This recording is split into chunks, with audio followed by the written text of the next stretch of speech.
Tony sembunyikan tadi adalah mengenai umur ya. Kapan kita berakhir kehidupan kita di dunia. Nah itu penting ya, karena memang banyak ya ustadz dan ulama. Mungkin kalau nggak salah juga ada hadisnya bahwa kita kalau misalnya sholat atau ibadah, seakan-akan kita harus bayangin kita mati tuh setelah sholat ini gitu. Itu insya Allah akan membuat kita tambah khusyuk gitu. Tapi balik lagi memang ketika sholat untuk kita bisa khusyuk itu godaannya begitu luar biasa. Luar biasa sekali. Dan memang tadi ada salah satu hal yang penting juga masalah di bulan Ramadan, bagaimana kita baru melewati bulan Ramadan. Di situ ada satu malam ya, Lailatul Qadar bulan ya. Iya, dan 10 malam terakhir, dan kita nggak tahu kapan sih sebenarnya malam itu gitu kan. Iya. Dan ini kan akhirnya hikmahnya tadi sudah dikasih tahu bahwa ini membuat kita jadi berlomba-lomba di 10 malam terakhir agar mendapatkan malam Lailatul Qadar. Mudah-mudahan yang nonton ini semuanya dapat malam Lailatul Qadar ya. Amin. Amin. Kita juga amin ya Allah. Mudah-mudahan juga kita masih bisa bertemu di Ramadan tahun depan. Amin. Ya. Habis ini apa? Habis ini kita akan membahas berita yang menarik sekali, ya. Seperti apa menariknya? Kita kasih kejutan dong untuk pemirsa. Oke, baik. Ya. Tetap di berita Islami masa kini. Jangan kemana-mana pemirsa.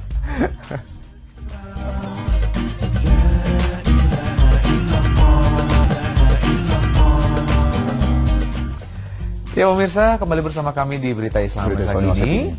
Berikutnya kita akan membahas mengenai syirik. Waduh, itu dosa besar kan? Dosa besar, salah satu dosa besar. Dan memang ini kita harus concern nih masalah syirik. Karena kadang-kadang kita suka nggak sadar kita melakukan perbuatan syirik. Dan ada doanya juga ketika kita ada berdoa untuk agar diampuni, agar kita dosa-dosa syirik kita diampuni Allah Ta'ala, ataupun dosa-dosa syirik yang memang kadang-kadang kita nggak sadar melakukan dosa syirik tersebut. Nah, pembahasan kali ini kita akan membahas ya, atau mudah-mudahan kita dapat ilmu di sini bagaimana kita memang bisa tahu apa sih sebenarnya syirik-syirik yang kadang-kadang kita suka nggak sadar bahwa itu adalah perbuatan syirik. Wah, ini kita saksikan sama-sama ya. Oke. Ini dia.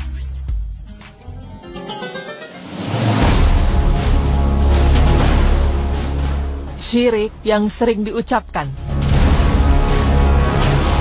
Pemirsa beriman, kita semua tahu bahwa ucapan adalah hal yang sangat berbahaya yang harus kita jaga. Dengan sedikit kesalahan ucapan kita pada orang lain, maka akan menjadi masalah yang sangat besar. Hal ini pun telah diperingatkan oleh Allah Subhanahu wa Ta'ala beserta Rasul-Nya untuk menjaga lisan kita. Sebagaimana firman Allah Subhanahu wa Ta'ala yang artinya, tiada suatu ucapan pun yang diucapkannya, melainkan ada di dekatnya malaikat pengawas yang selalu hadir. Quran Surah Ka'af ayat 18. Selain itu Rasulullah SAW juga telah bersabda yang artinya, sesungguhnya ada seorang hamba yang berbicara dengan suatu perkataan yang tidak dipikirkan bahayanya terlebih dahulu, sehingga membuatnya dilempar ke neraka dengan jarak yang lebih jauh daripada jarak antara timur dan barat. Hadis riwayat Muslim.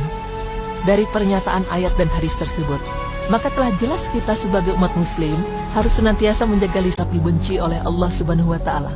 Karena Allah Subhanahu wa Ta'ala adalah zat yang maha agung, yang telah menciptakan langit dan bumi beserta isinya, dan tak ada yang mampu menandingi kebesarannya.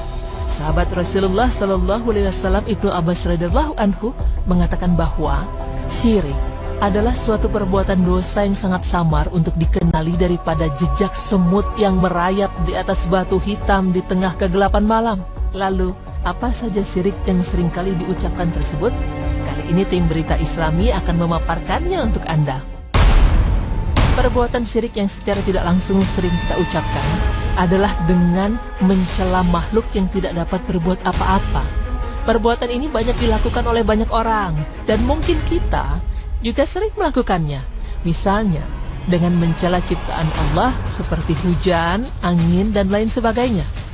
Di antara kita, tentu seringkali mengeluh seperti, aduh, hujan lagi, angin ribut ini nih yang bikin gagal panen, dan lain sebagainya. Lisan kita tentu sangat mudah mengucapkan perkataan-perkataan tersebut. Padahal makhluk yang kita cela tersebut tidak bisa berbuat apa-apa kecuali atas kehendak Allah Subhanahu wa Ta'ala. Rasulullah SAW bersabda bahwa Allah Subhanahu wa Ta'ala berfirman, manusia menyakiti aku, dia mencaci maki masa atau waktu, padahal aku adalah pemilik dan pengatur masa. Akulah yang mengatur malam dan siang menjadi silih berganti. Hadis riwayat Bukhari dan Muslim. Dan Larangan ini pun bisa termasuk syirik akbar atau dapat mengeluarkan seseorang dari Islam jika orang tersebut meyakini bahwa makhluk Allah tersebut sebagai pelaku dari hal buruk yang terjadi. Meyakini demikian, maka sama halnya meyakini bahwa ciptaan Allah tersebut yang menjadi perusak. Yang kedua, yaitu bersumpah dengan nama selain Allah. Hal ini juga sering diucapkan oleh banyak orang saat ini, seperti sumpah disambar geledek, sumpah pocong, dan lain sebagainya. Terkadang sumpah yang sering kita ucapkan ini hanya refleks kita untuk bersumpah tanpa meyakininya. Namun meskipun begitu, hal tersebut jatuh dalam syirik asghar atau syirik kecil yang lebih besar dari dosa besar. Maka kita harus berhati-hati dalam bersumpah, karena Rasulullah SAW pun sudah mengingatkan dalam sabda beliau yang artinya, barang siapa bersumpah dengan nama selain Allah, maka ia telah berbuat kekafiran atau kesyirikan. Hadis riwayat Tirmizi. Kemudian berikutnya adalah menyandarkan nikmat kepada selain Allah Subhanahu wa taala. Padahal tentu kita mengetahui bahwa hal tersebut termasuk syirik dan kekufuran pada Allah Subhanahu wa taala, sebagaimana firman Allah Subhanahu wa taala yang artinya, mereka mengetahui nikmat Allah, kemudian mereka mengingkarinya, dan kebanyakan mereka adalah orang-orang yang kafir. Quran Surah An-Nahl ayat 83. Di antara ucapan-ucapan yang termasuk tidak meyakini nikmat Allah adalah seperti, rumah ini adalah warisan ayahku. Jika hanya sekedar berita tanpa melupakan sang pemberi nikmat, yaitu Allah Subhanahu wa taala, maka perkataan seperti ini tidak mengapa. Namun jika hal ini didasari dengan tidak meyakini bahwa nikmat tersebut berasal dari Allah Subhanahu wa taala, maka hal tersebut termasuk syirik. Dan Rasulullah SAW pun telah bersabda yang artinya, boleh jadi seseorang mengucapkan suatu kata yang diridhoi Allah namun tidak ia sadari, sehingga karena ucapannya ini Allah mengangkat derajatnya. Namun boleh jadi seseorang mengucapkan suatu kata yang dimurkai Allah dan tidak ia sadari, sehingga karena ucapannya ini Allah memasukkannya dalam neraka. Hadis riwayat Bukhari. Untuk itu, mari kita perbaiki diri kita dengan menahan ucapan-ucapan kita yang tanpa sadar akan merugikan kita kelak di hadapan Allah Subhanahu wa taala. Semoga dengan penjelasan ini kita dapat berkaca, sehingga kita dapat menempatkan lisan kita pada perkataan-perkataan yang baik dan berguna. Amin.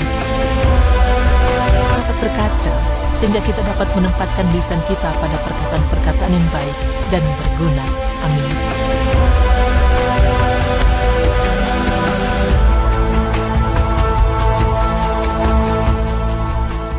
Jadi ada benarnya juga, mulutmu harimau, jangan sampai terucapkan hal-hal yang tidak baik, akhirnya mengandung syirik. Tadi Wisnu kan sempat bilang katanya ada doa syirik. Apa tuh, No? Doa menghindari sebenarnya. Jadi doa memang menghindari syirik. Yang pernah aku pelajari memang ada doanya ya. Allahumma inni a'udzubika an usyrika bika wa ana a'lam wa astaghfiruka lima la a'lam. Jadi Allahumma inni a'udzubika, ya Allah, lindungilah aku dari perbuatan syirik yang aku tidak ketahui, dan ampunilah aku dari perbuatan syirik yang aku ketahui. Jadi ini perbuatan syirik ini perbuatan kan dosa besar, kita tahu kan. Tapi memang kalau misalnya kita pelajari lagi, memang syirik itu kan ada syirik besar atau syirik kecil gitu. Nah, Rasulullah SAW pernah waktu itu membahas bahwa hati-hati, pernah ngomong sama para sahabat, hati-hati dengan namanya syirik kecil. Lalu ditanya syirik kecil itu apa? Dikasih tahu syirik kecil itu salah satunya adalah riya. Nah, ketika kita melakukan satu amalan, kita riya, itu termasuk syirik kecil. Na'udzubillah, jangan sampai itu terjadi sama kita ya. Karena itu akan mengurangi pahala kebaikan. Hilang pahalanya. Iya. Amalannya hilang, sayang kan? Amalan kita pada saat itu kan, ya.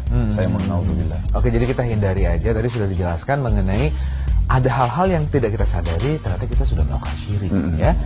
Oke, insya Allah kedepannya lagi kita bisa perbaiki diri kita. Amin. Amin. Berikutnya lagi kita akan membahas, ini kejutan lagi, biar pada nonton terus Berita Islami Masa Kini. Jangan kemana-mana, tetap bersama kami di Berita Islami Masa Kini.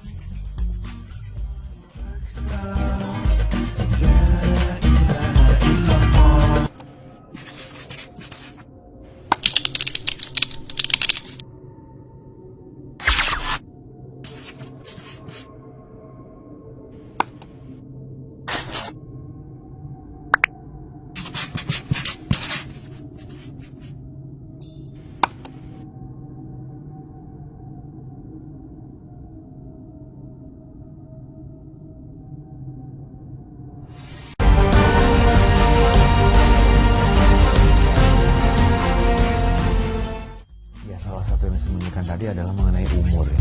Kapan kita berakhir kehidupan kita di dunia. Nah itu penting ya, karena memang banyak ya ustadz dan ulama, mungkin kalau nggak salah juga ada hadisnya bahwa kita kalau misalnya sholat atau ibadah, seakan-akan kita harus bayangin kita mati tuh setelah sholat ini gitu.